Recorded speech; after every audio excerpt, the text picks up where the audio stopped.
જાણવું છે તમારે કંઈક નવું જાણવું છે તો યોર્સ પોડકાસ્ટ ગુજરાતી ક્લિપ્સ લઈને આવ્યું છે તમારી માટે શોર્ટ્સ ક્લિપ. તો કોમેન્ટ અને સબસ્ક્રાઇબ કરવાનું નહીં ભૂલતા. એવો કોઈ કિસ્સો ખરા કે તમે એક એવી જગ્યાએ ગયા ત્યાંથી તમને તમારા વ્લોગ માધ્યમ થકી લોકો તમને ઓળખી ગયા, એવી કોઈ જગ્યા કે જે અપેક્ષા જ નહોતી? એવી જગ્યા એમ તો લગભગ તો બધી જગ્યાએ તો મને બધા મળતા જ હોય છે, પણ એવી જગ્યા તો આજ સુધી સ્પેનમાં જ મળ્યા હતા. સ્પેનમાં રામલાસ કરીને એક એરિયા છે. જે એરિયામાં તમે જાઓ ને તો તમને એમ જ થાય કે આ એરિયામાં તો આપણા વાળું કોઈ હોય જ નહીં, કોઈ રહેતા જ નહીં હોય. અત્યારે જો કદાચ એ પોડકાસ્ટ સાંભળશે ને તો એ સ્માઇલ કરશે. ઓ વાહ, એના ઘરે જરૂર સાંભળજો અને શેર કરજો યોર પોડકાસ્ટ. એક્ઝેક્ટલી, શેર કરજો અને બધાને કહેજો કે આ જયદીપ પોડકાસ્ટમાં બોલ્યા હતા. સ્પેનમાં બાર્સિલોનામાં રામલાસ કરીને એરિયા છે. હાજી. 2 કિલોમીટરનો રોડ છે. એ રોડ ઉપર રાત્રે બધા ચાલવા નીકળે.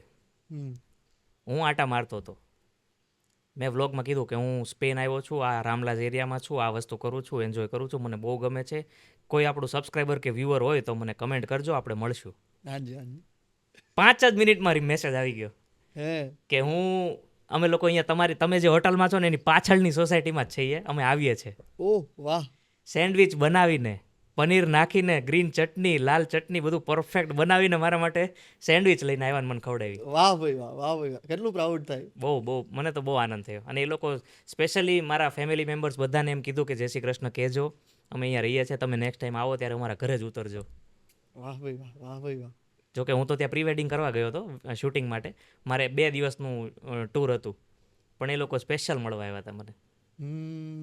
મને તો અંદાજ જ નહોતો કે ત્યાં આવશે કોઈ. Surprise moment. Surprise, exactly. પહેલા દોસ્તારોએ જેને કીધું હતું ને જેને વાત શેર કરી હતી કે ભાઈ મારે પણ વ્લોગ બનાવવા છે, આ કરું, તો અત્યારે એ લોકોનું કેવું રિએક્શન છે? એ લોકો તો ટ્રાય કરે છે.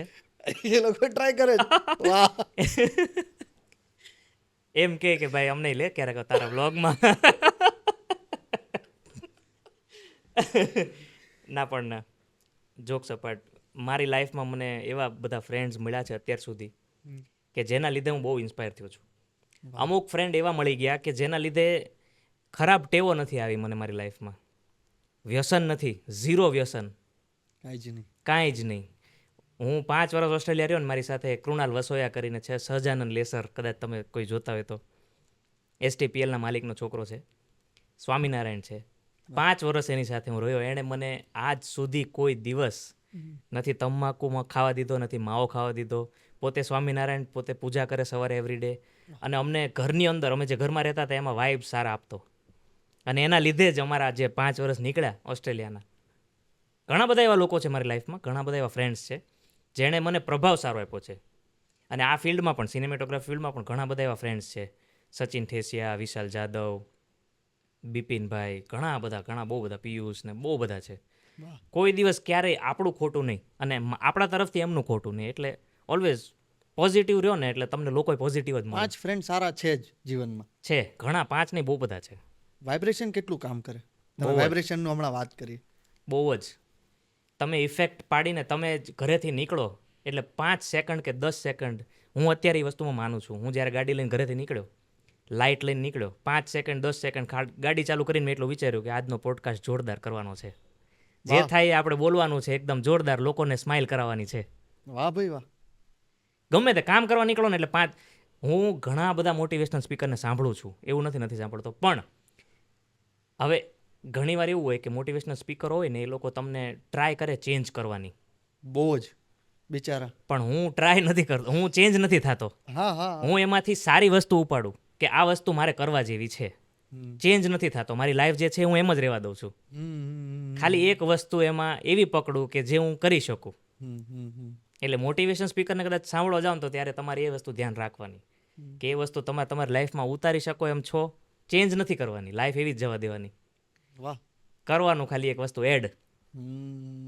સંજય રાવલે એક દિવસ કીધું હતું એમની સ્પીચમાં, સંજય રાવલ જે મોટિવેશન સ્પીકર છે, એમણે કીધું તમે કાંઈ કરો કે ન કરો, તમારા મા બાપને પગે લાગો. દિવસમાં એકવાર લાગો કે ક્યાંક પ્રવાસમાં જતા હોય ત્યારે લાગો કે ગમે ત્યારે તમને મન થાય ત્યારે મા બાપને પગે લાગો. એકવાર એકવાર. અને આ હાલની તારીખમાં હું ગમે ત્યારે પ્રવાસે જાઉં, મારે મહિનામાં 15 ફ્લાઇટ હોય. જ્યારે પણ ફ્લાઇટમાં બેસું એની પહેલાં ઘરેથી નીકળું એટલે મમ્મી પપ્પાને પગે લાગીને નીકળું. આપણો સિદ્ધાંત છે. વાહ. કાલે જ મનીષભાઈ ને અમે પ્રવચન સાંભળવા ગયા હતા. મનીષભાઈ કીધું તમે તમારા મા બાપને હગ કરીને બતાવો, આજ સુધી કોઈ હગ કરી છે? મેં કીધું નથી થઈ. બધાની સામે હગ કરી મેં, ને બધા જેટલા મિત્રો હતા આજુબાજુમાં, હગ કરો મા બાપને. ચેન્જ નથી થવાનું, એડ ઓન થવાનું છે કંઈક વસ્તુ લાઈફમાં. એટલે એ વસ્તુ મને અમુક ટાઈમે પ્રોફિટ થાય છે ને ખબર પડે છે. એક્ઝેક્ટલી. મનીષભાઈની વાત કરીએ તો ખાસ કરીને કહેવાનું કે આ પોડકાસ્ટ અમે આજે લોન્ચ કરી એની પહેલાં અત્યારે જે પોડકાસ્ટ અમે લોન્ચ કરી એનું મનીષભાઈની પોડકાસ્ટ છે, ખાસ જોજો. એમના સ્પેશિયલ અમુક કાર્યક્રમો છે. કે રાઈટ. કાલે તમે કાર્યક્રમ જે અટેન્ડ કર્યો એનું નામ, એ હતું પરિવાર ઉત્સવ. એની પણ એમને વાત કરી. એક્ઝેક્ટલી. જે સુંદર મજાનો એક કાર્યક્રમ છે, યસ. જે ઘણા વર્ષોના કહેવાય નહીં ઘણી બધી પ્રોબ્લેમ્સથી દૂર થયેલા લોકોને સાથે મળાવે છે. કરેક્ટ. અને એમણે એ જ વાત કરી કે હું કાંઈ જ નથી કરતો, મેન તો તમે જ કરો છો, હું ખાલી તમને કહું છું. એ શીખવાડે છે ગાડી કેમ ચલાવવાની, ગાડીને બ્રેક ક્યારે મારવાની, ઓવરટેક ક્યારે કરવાની, એ તમારા હાથમાં છે. હા, કેમ કે કાલે અમારે એક એક્ઝામની વાત થઈ હતી, મેં તમને આગળ વાત કરી. એક્ઝામનો કે લોકોને એક્ઝામનો ડર નથી પ્રદીપભાઈ. ડર કેનો છે કે એને તૈયારી નથી કરી. પરફેક્ટ. એની ઓછી તૈયારી કે મારાથી થઈ જ નથી ને મેં કરી જ નથી. ડર એનો છે, એક્ઝામનો કોઈને ડર નથી. બરાબર છે. બાકી જે ક્રેક કરવાવાળા છે એ તો ક્રેક કરી જ જાણે છે. હા. અમને ગમતો વ્લોગર કોણ? ગમતા વ્લોગર પહેલા નંબર પર તો કેસી નાઇસ્ટેટ જ છે. હમ. કેસી નાઇસ્ટેટનું કદાચ તમને ટાઈમ મળે તો જોજો, તમને એનું ક્રિએટિવ માઇન્ડ જે છે એ ખબર પડશે. અત્યાર સુધીનો મોસ્ટ ફેવરેટ તો કેસી નાઇસ્ટેટ જ છે. એને જોઈને જ મેં વ્લોગ ચાલુ કર્યા હતા. ઇન્ડિયાની અંદર કહીએ તો ફ્લાઇંગ બીસ્ટને હું થોડોક માનું છું કે એની લાઈફમાં એણે ઘણા બધા વસ્તુ ટ્રાય કરી છે, હજી કર્યા જ કરે છે. વાહ. એ ક્રિકેટ કરે કે પછી ફાર્મ હાઉસ કરે કે પછી ગમે ત્યાં ઇન્ડસ્ટ્રીમાં જાય, ડાન્સિંગ શોમાં જાય, ગમે એ નવી વસ્તુ અવારનવાર ટ્રાય કર્યા કરે. મને એવા માણસો ગમે જે નવી વસ્તુ ટ્રાય કરે રોજ. રિઝલ્ટની ચિંતા નથી. બિંદાસ. તમે ટ્રાય કરશો તો ખબર પડશે કે શું થવાનું છે. ટ્રાય જ નહીં કરો તો કેવી રીતે ખબર પડશે કે આમાં આપણું લાઈન નીકળશે? લોકોને એવું છે કે નિષ્ફળતા શું, તમે શીખ્યા તો ખરા, હા. એક્સપ્લોર તો કરીને એ લાઈન. હા. હવે તમે ટ્રાય જ નહીં કરો તો તમને ખબર પણ કેમ કરશે કે આ ફિલ્ડમાં એટલું બધું વસ્તુ છે. એક્ઝેક્ટલી. એકદમ કરેક્ટ વાત છે. જયદીપ પટેલ એક સારો સિનેમેટોગ્રાફર છે, તો સિનેમેટોગ્રાફરની જર્ની જાણવી છે. સિનેમેટોગ્રાફરની જર્ની. આ શું કામ એ ફિલ્ડમાં શું કામ ગયા હતા? ઓકે, હવે શરૂઆતથી કહું કે અડધેથી કહું? તમને મજા આવે ત્યાંથી કહો, મારે ટાઈમ મારા- વધારવાનો છે. વધારી દઈએ. જો ના મજા જો આમાં એઝ અ વ્લોગર મારે ઘણી વાર એવું હોય, હું મારી વાઈફને કહું આજે 5 મિનિટનું જ ઉતરું છે, થોડુંક ઉતારો. એટલે ઘણી વાર રિલેટ આ થતું હોય. કેવું છે, જો ભાઈ કેમેરા પાછળ પણ આ જ છે અને એક્ઝેક્ટલી. કેમેરા આગળ પણ આ જ છે. એક્ઝેક્ટલી. બધાની સામે જો જેવા છો એવા રહેશો ને તો કોઈ દિવસ તમને કોઈ છેતરશે નહીં અને કોઈ દિવસ કોઈ તમને ખોટો નહીં કહી જાય. સાચી વાત છે. જેવા છો એવા જ રહેવાનું. હા, પણ પેલું આર્ટિફિશિયલ કેટલુંક રહેવું, સાચી વાત. જે છે તે રિયલ, એ જ ને. બિંદાસ. અને ટચ વુડ ક્યારે આજ સુધી કોઈ દિવસ કોઈનું ખોટું નથી કર્યું, એટલે ક્યાંય નીચું નથી જોવાનું થતું. ઘણા લોકો એમ કહે કે આ તો વ્લોગર છે, આ તો સિનેમેટોગ્રાફર, આ ફરતા કરે રખડું છે, ઘણાયનું કરી જતો હશે, ઘણાયનું આ કરતો હશે.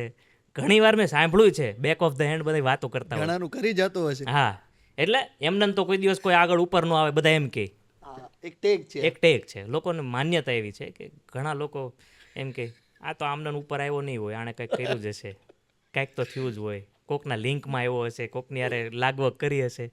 આપણું એવું નથી. સર્કલ ચેન્જ થયું હશે. હા, બસ એવું. એટલે ઓલવેઝ એક એવી ધ્યેય પકડીને ચાલવાનું કે એક વસ્તુ પકડો ને એની પાછળ લાગી પડો.